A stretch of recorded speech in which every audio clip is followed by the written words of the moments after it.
Poi avevo sintomi dissociativi, cioè mi trovavo in situazioni in cui il cavallo non c'era, ad esempio in classe con i bambini. Mi veniva in mente Garion e mi partivano tutti gli altri sintomi, quelli psicofisiologici, cioè tremavo, mi partiva l'accelerazione del battito cardiaco, questa sensazione di pugno allo stomaco che hai prima di un esame, quando hai molta paura. Quando dovevo prendere l'auto per andare da Garion mi tremavano le mani e lì ho capito che c'era veramente qualcosa che andava oltre.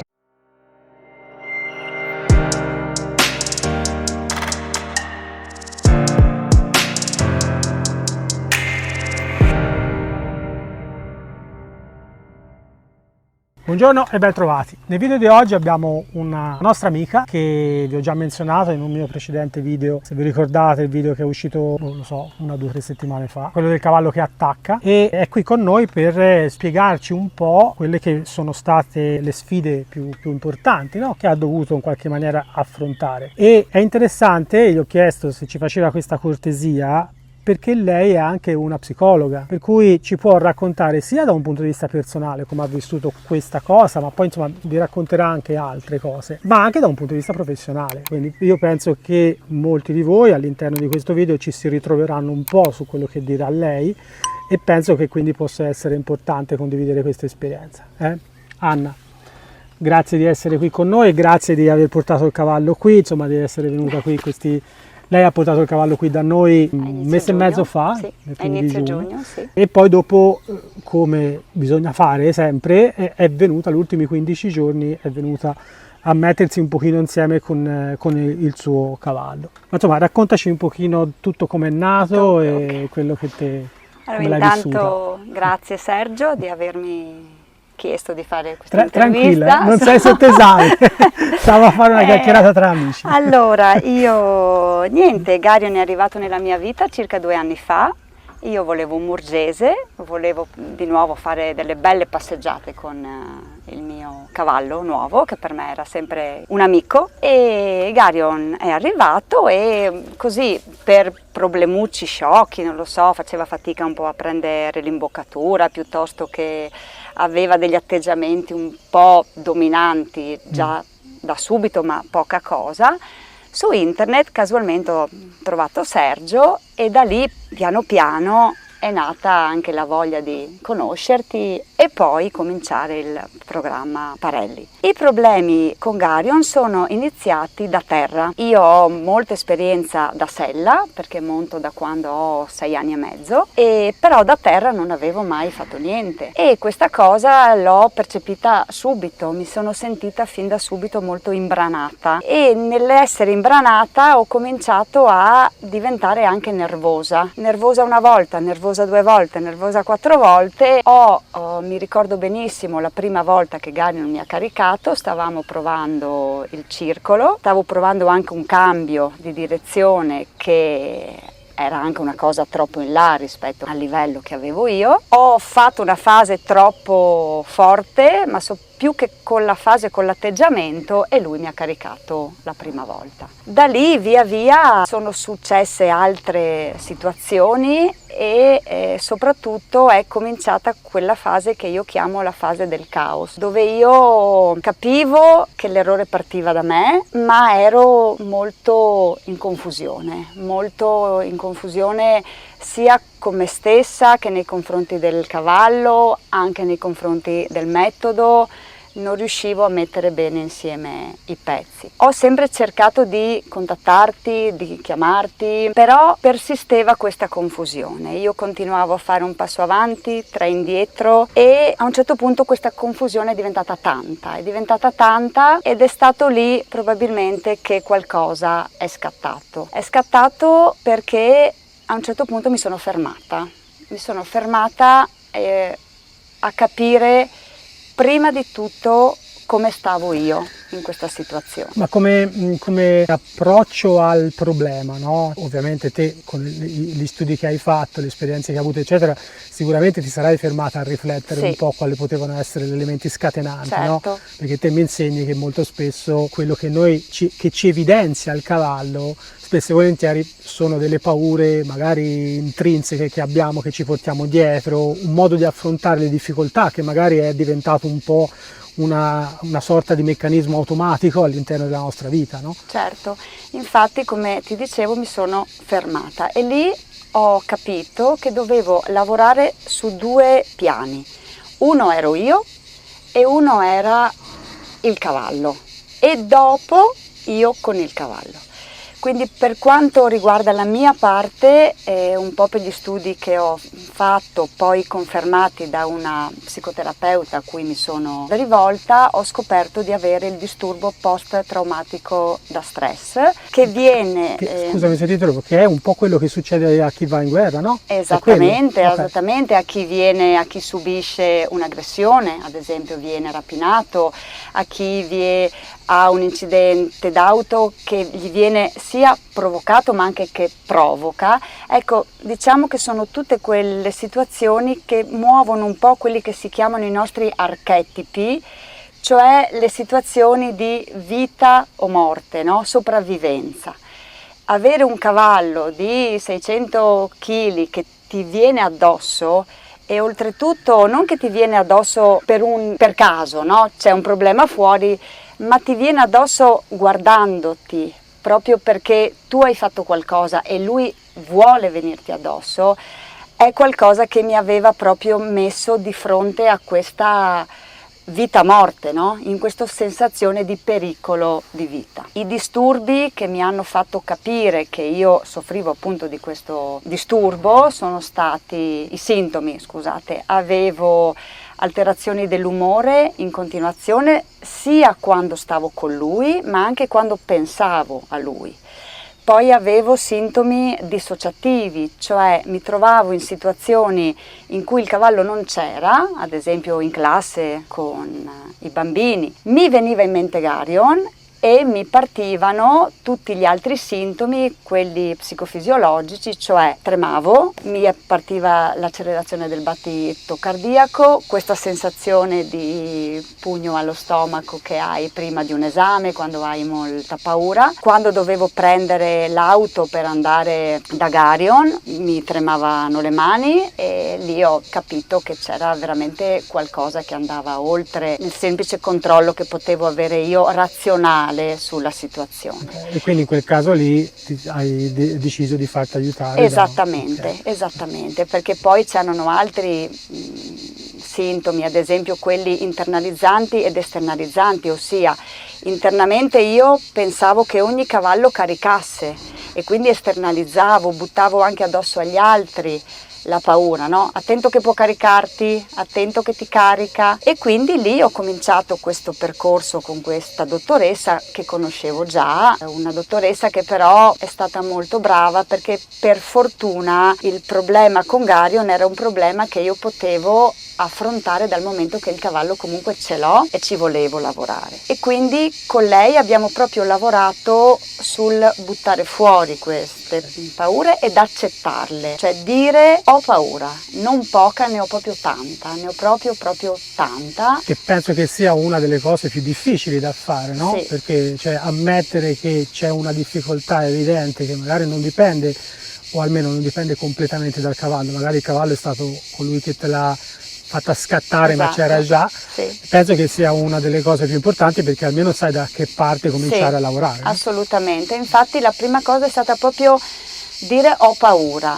Ricordo una volta che stavamo lavorando con il cavallo da terra e lui continuava a fare quello che per lui, poi verremo dopo a questa parte, era diventato uno schema, e io ho cominciato a gridare ho paura, vai via da me. Lui galoppava lontano, si faceva il circolo e forse te l'ho già raccontato, quella volta lì, dopo essermi sfogata anche proprio con lui, nel dire anche a lui ho paura di te, c'è stato un momento di quiete, come se tutti e due ci fossimo sfogati, e me ne sono accorta perché il cavallo poi trottava in circolo bene dietro di me e faceva quel gesto, sai, andava giù con la testa. Quindi questa è stata la prima parte proprio di consapevolezza. Ti fermo un attimo per spiegare un attimo a loro, no? Cioè quando i cavalli sono animali molto empatici, no? Di conseguenza riescono a prendere un po' il buono e il cattivo che è dentro di noi e di solito lo amplificano. Cosa succede in un contesto come quello che ha appena raccontato Anna? È che lei a un certo punto ha cominciato a esternare questa sua paura, il cavallo ovviamente si è allontanato perché c'era una sorgente di energia, chiamatela negativa come vi pare, lì nel centro. Al momento che lei si è rilassata, lui si è riconnesso immediatamente a quella situazione lì e si è a sua volta rilassato. È un po' quello che è accaduto, no? L'altro passaggio però è chiaramente questa verbalizzare questa paura. Hai due strade a questo punto: o scegli di lasciar perdere, scusate, se avete sentito croc croc croc perché si grattava il microfono, o scegli di lasciar perdere, dici ok, ho paura e non mi interessa, è una cosa che non mi interessa affrontarla più perché magari è un episodio, no? Ma invece avendo il cavallo e volendoci stare insieme in un certo modo, poi questa era una cosa che io desideravo risolvere e quindi abbiamo dovuto incominciare a pulire il campo, come diceva la psicoterapeuta, ossia creare un ambiente dove io potessi affrontare serenamente questa paura. Innanzitutto pulendo da tutte le voci che con affetto arrivano. C'è chi ti dice... Certo, perché mi immagino che le persone che avevi intorno, da quelle più care agli amici, eccetera... Anche al semplice compagno di maneggio che ti vede e ti dice il cavallo vendilo, non è il cavallo per te, guarda ce n'è un altro che va meglio, sei tu che non funzioni, è lui che non funziona, no funzionate ma insieme non funzionate. Tutte queste voci non aiutano e vanno prese con affetto, perché comunque le persone te le dicono con affetto, però disturbano. E allora la prima cosa che ho fatto a livello concreto è stato scegliere con chi affrontare veramente il discorso e come. E fondamentalmente ho scelto te e ho scelto anche Andrea, che se ascolterà questo video ringrazio e saluto.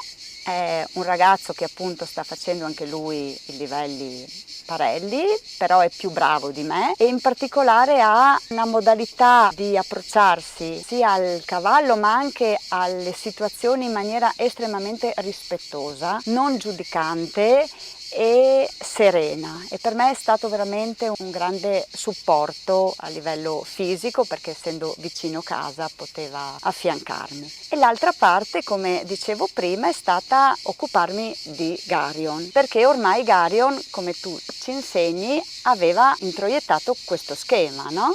E quando lui percepiva alcune richieste e sentiva la mia paura, caricava, ormai era diventato proprio un suo schema. E quindi piano piano ho anche cercato di fare un progetto, perché l'altra cosa, oltre a trovare delle persone che ti aiutano, è avere un progetto per risolvere questa cosa. E il progetto è stato, ok, in base agli impegni familiari, lavorativi, eccetera, porterò Garion da Sergio e ho fatto volutamente, un po' per dovere lavorativo, un po' anche per scelta, questa scelta appunto di portarlo prima da solo, perché io volevo che sia tu che Simona lo conosceste senza di me, senza l'inquinamento del padrone, no? Ecco, proprietario più che padrone, ecco. E perché volevo proprio che tu conoscessi Garion, com'è lui veramente, che è anche un cavallo che ogni tanto carica, ma è anche tanto altro. Nel frattempo una cosa che posso dire è stata anche utile, che ho compreso anche con la psicoterapeuta, era tutta questa paura, tu ce l'hai, primordiale, che ti viene dagli archetipi, ti viene con Garion o in una situazione con Garion? E lì è stato un altro punto di svolta, perché ho capito che io non avevo paura di Garion, avevo paura di fare delle cose con Garion e me ne accorgevo stando con lui, perché io con lui ero serena fino a quando non entrava dentro di me il pensiero di dover fare il lavoro da terra. Perché non dimentichiamo che invece da sella te non hai mai avuto problemi con il cavallo. Infatti. No? Il motivo fondamentalmente è sempre lo stesso, perché noi dobbiamo pensare sia al cavallo che a noi stessi come ore di vita e ore di esperienza, ok? Io posso avere 50 anni ma avere 5 ore di esperienza, che ne so, nel ballo latinoamericano, e lo stesso vale per il cavallo. Il cavallo può avere 20 anni ma magari ha 3 ore di esperienza da sella. Quindi in una situazione dove il cavallo era ben addestrato da sella e anche Anna era ben addestrato, diciamo così, da sella, ovviamente le due cose funzionavano, no? Perché se vi ricordate, qualcuno di voi che ha seguito qualche live con me, mi sembra in una di queste lo spiego, no? C'è una sorta di linea della competenza, dove la somma della competenza della persona e la somma della competenza del cavallo deve fare almeno 10, ok? Se stiamo sotto siamo in pericolo, se stiamo sopra, più siamo sopra, più siamo una botte di ferro. Chiaramente ci si trovava in una situazione in cui sia Anna che il cavallo avevano poche ore di lavoro da terra e ovviamente si trovavano in una situazione in cui potenzialmente potevano accadere delle cose. Poi è chiaro, in tante occasioni non accadono, dipende dal cavallo, dipende dalla persona, però laddove c'è una situazione così disparata di differenza, c'è un gap così grande tra la preparazione del cavallo e la preparazione della persona, è ovvio che questo gap, all'interno di questo gap ci possono essere tutta una serie di insidie. Alcune di queste non ci capita di vederle, oppure per nostra fortuna non ci capita di incontrarle e andiamo avanti tutte e due fino a che la cosa si sistema da sola, perché diventiamo competenti sia noi che il cavallo. E a volte invece scopriamo che queste insidie ci sono e in alcuni casi ci possono mettere di fronte a delle sfide veramente difficoltose da superare, no? E infatti il piano, diciamo così, è stato credo fosse stato marzo, metà marzo, io ho concordato con Andrea che il lavoro da terra l'avrebbe fatto lui, cose semplici, sempre in contatto con Sergio, con la distant coach, e invece io mi prendevo una pausa dalle mie paure, che però sapevo che avrei affrontato venendo qua da te, dove mi sento sicura, e l'ho montato.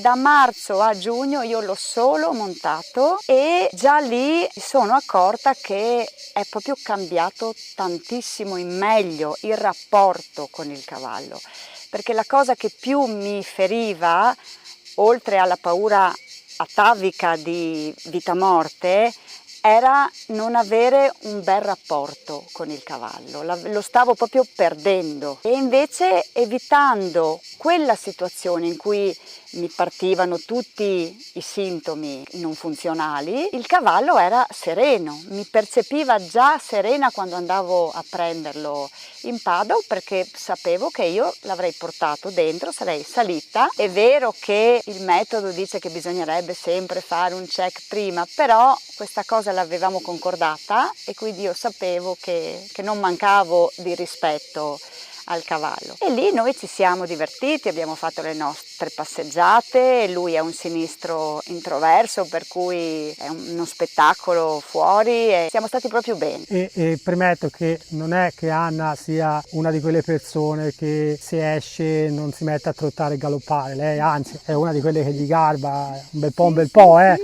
esatto. Divertirsi, quindi non pensate a Anna come dire andava a fare la giratina dell'orto d'intorno al maneggio. Lei partiva e stava mezza giornata fuori con il cavallo e faceva tutto quello che gli pareva da sola.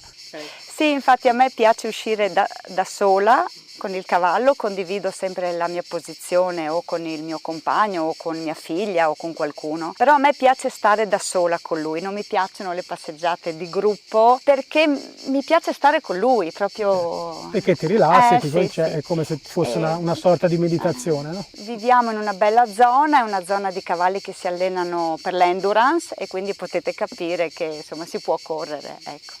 Bene, veniamo a noi, vediamo un po' all'esperienza che hai avuto lì, cioè quali sono le cose che alla fine sei stata 15 giorni, no? Sì. Quindi quali sono state le cose che diciamo ti hanno fatto un po' incanalare nella strada giusta? Ecco, anche qui mi sento di dire che il Dischetto Ranch io lo divido in due parti. C'è una parte che è la parte tecnica, quella proprio degli errori tecnici che io facevo con il cavallo e gli schemi che lui aveva adottato un po' e che tu hai scoperto subito e hai risolto subito, no? E poi quando sono arrivata io hai trasmesso a me le cose tecniche che non funzionavano, no? Adesso non sto a raccontarle tutte, una fra tutte la distanza, no? Tenere il cavallo a distanza, imparare a gestire il cavallo da distante, quindi c'è stata tutta questa parte proprio di avere Sergio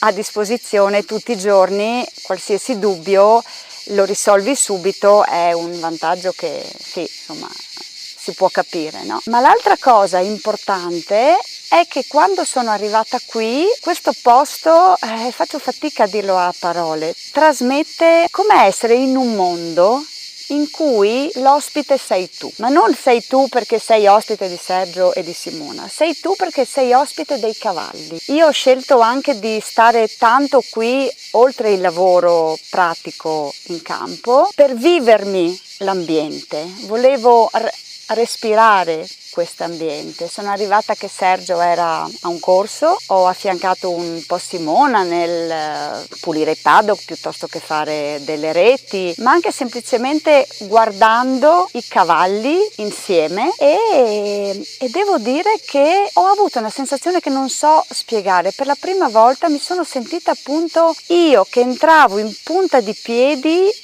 a osservare, però ricordandomi sempre che io dovevo rispettare loro, ma anche loro dovevano rispettare me, no? Ed è una sensazione che proprio in questo posto si sente tantissimo. Il fatto di entrare in punta di piedi, ma non mettendosi a servizio dei cavalli, ma creando proprio questo rispetto reciproco. E in più è stato utile vedere il lavoro che tu avevi già fatto con Garion, no? Come dicevo prima, il fatto che tu avessi individuato questi schemi che ormai lui aveva un po' introiettato e che andavano corretti, cioè corretti, non so se è la parola giusta, ma gli andava detto: Garion, questo non va bene. Diciamo, trovi più comodità a fare altro, esatto.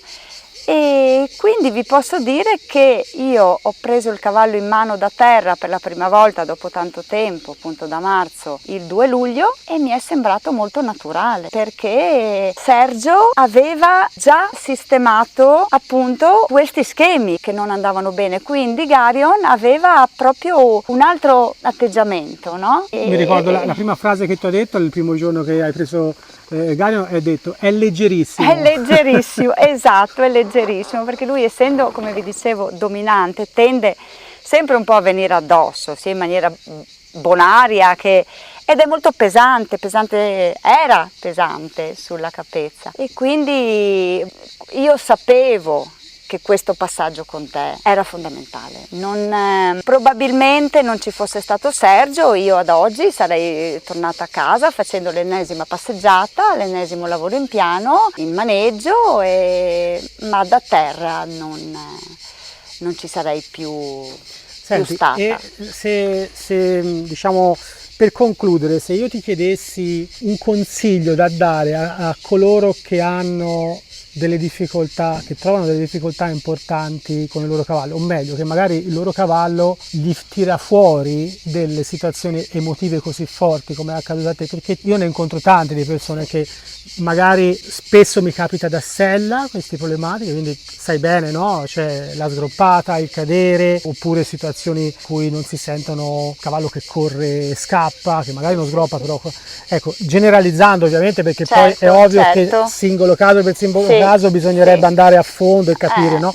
Però quale potrebbe essere dal tuo punto di vista professionale un consiglio che vorresti dare a queste persone? A parte vendere il cavallo, che quella è la classica cosa che gli dicono tutti, no? No, allora, innanzitutto, come vi dicevo, fermatevi in silenzio da soli a capire veramente cos'è che desiderate voi. Desiderate venderlo? Va bene, qui non è mica detto che potete... È una delle scelte. È una delle scelte, ma se desiderate qualcosa che risolva la problematica e che vada anche oltre, quindi ristabilire i vostri desideri con il cavallo, la prima cosa che dovete fare è intanto accettare le paure che avete e non colpevolizzarli anche per gli errori che avete fatto. Io all'inizio mi sentivo tanto in colpa perché ero stata aggressiva, perché avevo fatto una fase 4 troppo alta, continuavo a ripensare e se non l'avessi fatta. Invece potete anche vederla come un'opportunità. Se non l'avessi fatta probabilmente non avrei scoperto anche questa parte di Garion che adesso invece mi è utile, perché la conosco e tutto quello che si conosce lo puoi affrontare, quello che resta un po' latente non lo puoi affrontare. Quindi la prima cosa proprio parlatevi, capito il problema e cosa desiderate, rivolgetevi a Sergio se vi piace Sergio e se no a un professionista serio, Ecco, molto penso serio. Che la cosa più importante sia questa, E no? fare ordine, con lui fare un programma, no? Si diceva stamattina, guardare la montagna che è il vostro obiettivo, ma sapere che per arrivare ci sono i piccoli passettini, no? Ecco, pulire il campo dalle voci disturbanti e nel mio caso, aggiungo perché ci tengo tanto, ero arrivata da Sella a una situazione così bella che qualcuno mi aveva anche detto, beh non serve più che lo porti, lo monti e basta, e da un lato ogni tanto mi era passato, però è una coperta corta, per una questione proprio, tornando alla psicologia, di anche dissociazione che tu trasmetti al cavallo. Allora questa persona è sicura con me quando sta sopra e poi giù non lo è, cioè non era un messaggio chiaro e pulito per il cavallo, io volevo una totalità di rapporto bello con il cavallo. So che la strada è ancora lunga, ma adesso vedo la cima, ma so che devo fare tutti i passettini, so che ho te, so che ho Andrea, che è ufficialmente ingaggiato. Sì, perché quello che io ci tengo veramente a sottolineare, poco di più perché ha detto delle bellissime cose Anna, però è quella di chiedere aiuto. Credo che sia fondamentale. Bravissimo. Perché se non chiedete aiuto a chiunque, scegliete un professionista che vi piace intorno, magari che sia vicino o comunque che vi riesca a rimanere comodo e fatevi aiutare. Perché è veramente importante chiedere aiuto, perché non è una missione di colpa, è semplicemente capire che i nostri limiti li abbiamo raggiunti e su quell'ambito, che possiamo essere ingegneri nucleari o astronauti, ma magari su quella cosa lì non siamo in grado, e quindi è molto più semplice prendere, Parelli lo chiama l'oro di seconda mano, cioè prendere e fare nostre delle esperienze che sono state già vissute da altre persone, no? Cioè da autodidatta non riesci a imparare tutto quello che serve, perché devi esporti a dei rischi e devi fare delle cose che magari non ti va bene come è andata bene a qualche di un altro e non ha molto senso, soprattutto quando non è il vostro lavoro. Esatto. Perché un conto è se io lo voglio fare di lavoro, allora mi ci dovrò andare anche a mettere un po' in certe situazioni, no? Cioè non è che perché la dottoressa non accetta certe persone, accetta solamente altre perché quelle persone sono difficili, no, magari si fa aiutare da qualche suo collega ma accetta anche quelle difficili. Certo. E lo stesso vale per quanto riguarda un professionista nell'ambito dei cavalli, però una persona che lo fa per divertimento, per passare tempo, per hobby, per amore dei cavalli, andarsi a infilare in situazioni e cercare di risolverle da sé, rischiando di far male al cavallo, rischiando di farsi male, rischiando di creare delle situazioni che possono essere pericolose anche per chi ci sta intorno, non ha una logica, non ha un senso. Quindi questo dovete sempre pensarlo. Quando si dice che la sicurezza viene prima di tutto, anche in questi termini si ragiona, non solo la nostra sicurezza, sicurezza, perché creare uno schema in un cavallo, uno schema come può essere il caricare, ma uno schema ancora peggiore come può essere l'impennarsi, e poi una volta che io l'ho rovinato semplicemente lo do indietro al commerciante, magari qualcun altro si ammazza con quel cavallo lì. Quindi non arriviamo a quel punto, cerchiamo di lavorare prima, cerchiamo di essere più umili, cosa che io purtroppo nell'ambito dei cavalli vedo sempre poco, no? Le persone nell'ambito soprattutto dell'equitazione cercano sempre di fare da sé e cercano sempre di in qualche maniera sistemare la faccenda, fino al punto in cui poi dopo alla fine per sistemare la faccenda cambiano cavallo. Per loro l'hanno sistemata lo stesso la faccenda, però non è così che si fa. Non tanto per il discorso di vendere o non vendere il cavallo, ma perché è importante cercare di imparare, cioè quello è qualcosa che non ti funziona, ti piace farlo, bene, fatti aiutare e riesci a farlo, non nascondere la testa sottoterra come fanno gli struzzi, non trovare un workaround, no? Quando facevo informatica li chiamavano i workaround, cioè girargli intorno al problema, no? Questa cosa non funziona bene, faccio in quest'altra maniera, è un po' più lunga la strada ma ci arrivo lo stesso, no? Affrontiamolo nella maniera più positiva possibile, cerchiamo di essere positivi e progressivi, come ti ho rammentato mille volte in questi giorni, proprio per poi, una volta superato lo scalino, diventare delle persone migliori. E poi questo qui te mi insegni che spesso e volentieri lo troviamo poi anche nella vita quotidiana, no? Altro che, assolutamente. Poi ti accorgi di come i cavalli ti aiutano a capire che, dico l'80% viene da qua dentro, viene da tutto questo caos appunto, quindi la prima cosa pulire e poi ammettere, chiedere aiuto e fare questi passettini. E come dicevamo anche in questi giorni, loro sono semplicissimi e quindi poi ti accorgi che con niente fanno e ti viene quasi da dire ma cavolo, mi sono preoccupata tanto per... Sì. Poi so che questo è un inizio, che potranno tornare, cioè potrà tornare il problema, spero di no, potranno venirne altri, ma adesso so che posso fare un respiro e vabbè, con te ci sentiremo sempre e che c'è una soluzione, ecco, c'è una soluzione e questa è una bella cosa. Sai, una volta che te hai capito qual è il processo, poi sei in grado di ripercorrerlo anche da sola. Sì. E la difficoltà, come si diceva stamani mattina, è capire qual è il processo.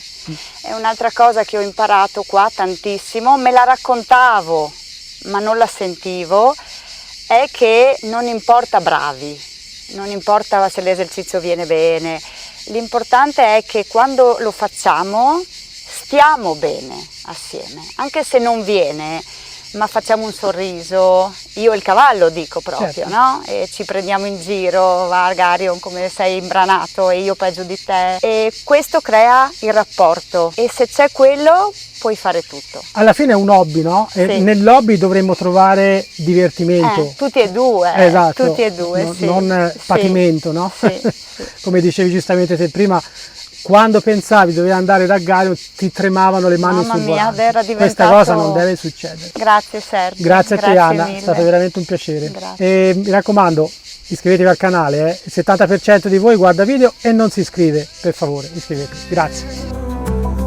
Oh, galloping dreams, we ride far and wide. In a world so vast, we feel alive. Underneath the open sky.